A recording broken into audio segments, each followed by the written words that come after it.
കുറ്റം പറയുന്നതും കേൾക്കുന്നതും പൊതുവെ നമുക്ക് ഇഷ്ടമില്ലാത്ത കാര്യങ്ങളാണ്. പറയുന്നത് ചില ആൾക്കാർക്ക് വലിയ ഇഷ്ടമായിരിക്കും, പക്ഷെ കേൾക്കുന്ന ആൾക്കാർക്ക് അത്ര സുഖകരമായിട്ടുള്ള ഒരു കാര്യമല്ല.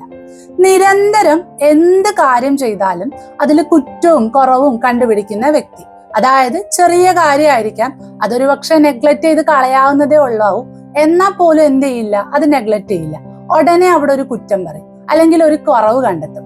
അങ്ങനെ ഒരു വ്യക്തി നിങ്ങളുടെ സുഹൃത്തുക്കളുടെ ഇടയിലോ നിങ്ങളുടെ ബന്ധുക്കാരുടെ ഇടയിലോ ഉണ്ടോ? എന്നാൽ ഈ ഒരു പ്രവണതയാണ് നമ്മൾ നാഗിങ് സിൻഡ്രോം എന്ന് പറയുന്നത്. ഇതൊരു മാനസിക രോഗമൊന്നുമല്ല, പക്ഷെ ഈ ഒരു പ്രവണത ഫ്രീക്വന്റ് ആയിട്ട് ചെയ്യുമ്പോൾ അത് ആ വ്യക്തിയുടെ വ്യക്തി ജീവിതത്തെയും ദാമ്പത്തിക ജീവിതത്തെയും പ്രതികൂലമായി ബാധിക്കും. നിരന്തരം കുറ്റം പറയുന്ന ഒരു വ്യക്തിയോട് നമുക്ക് സ്വാഭാവികമായിട്ടും ഒരകൽച്ചയും സ്നേഹക്കുറവും അതുപോലെ തന്നെ ഒരു നിരാശയും ഒക്കെ നമുക്ക് തോന്നും.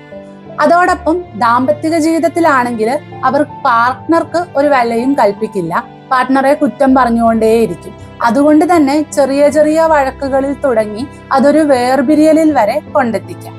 നാഗിങ് സിൻഡ്രോം ചെയ്യുന്ന വ്യക്തിക്ക് മനസ്സിലാവില്ല അവർ പറയുന്ന വാക്കുകൾ അല്ലെങ്കിൽ അവരുടെ നിരന്തരമായിട്ടുള്ള കുറ്റപ്പെടുത്തലുകൾ മറ്റുള്ളവരെ എത്രത്തോളം വേദനിപ്പിക്കുന്നുണ്ട് എന്ന്.